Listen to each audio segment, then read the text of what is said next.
بسم اللہ الرحمن الرحیم ایاک نعبد و ایاک نستعین۔ میں اس وقت پاکستان میں رہنے والے تمام پاکستانیوں سے اور پوری دنیا میں جتنے بھی وسیع پاکستانی ہیں ان سے مخاطب ہوں۔ عمران خان جو جنگ لڑ رہا ہے وہ جنگ عمران خان کی نہیں بلکہ پاکستان کی جنگ ہے، ہماری نسلوں کی جنگ ہے۔ ہم سب پر یہ فرض ہے کہ اس وقت عمران خان کو جو بے گناہ قید کیا گیا ہے اور ہماری پارٹی کے ساتھ جو ظلم اور فسائیت جاری ہے اس کے لیے ہم سب نے نکلنا ہے۔ ہم سب انشاءاللہ 24 نومبر کو ڈی چوک پہ عمران خان صاحب نے ہمیں مطالبات پورے ہونے تک کا جو دھرنے کا اعلان کیا ہے،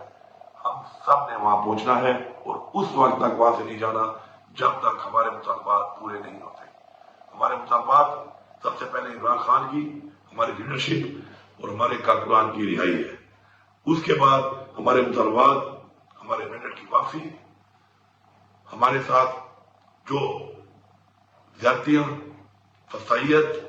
اور آئین کو توڑ کر، قانون کو توڑ کر جو کچھ کیا گیا ہے، آئین کا تحفظ ہمارے مطالبات میں شامل ہے۔ اس کے علاوہ چونکہ یہ کال عمران خان کی ہے، اختیار عمران خان کا ہے، تو عمران خان کے حکم کے مطابق ہم نے وہ تمام مطالبات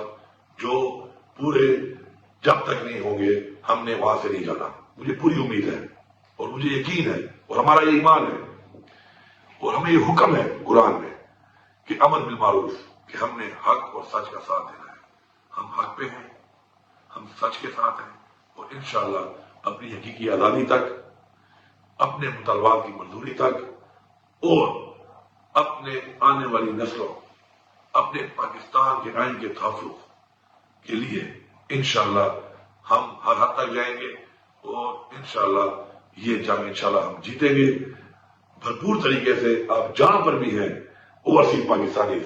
جہاں جہاں بھی آپ کے پروٹیسٹ ہو رہے ہیں، بھرپور طریقے سے شرکت کرنی ہے آپ نے، اور پاکستان کے تمام لوگوں نے، سب نے ایک ہی منزل ہے ڈی چوک، جہاں پر ہر صورت میں پہنچنا ہے۔ جتنی بھی رکاوٹیں ہوں آپ اس کا مقابلہ کرنا ہے۔ اور میں آخر میں اس حکومت کو وارننگ دے رہا ہوں کہ آپ ہمارے اوپر شیلنگ کرتے ہیں، ہمارے اوپر ربڑ بلیٹس چلاتے ہیں، ہمارے اوپر آپ بے انتہا تشدد کرتے ہیں، ہمارے راستوں میں خندقیں کھودتے ہیں، کنٹینر کھڑے کرتے ہیں اور اس کے بعد ہمارے اوپر اسٹریٹ فائرنگ کرتے ہیں۔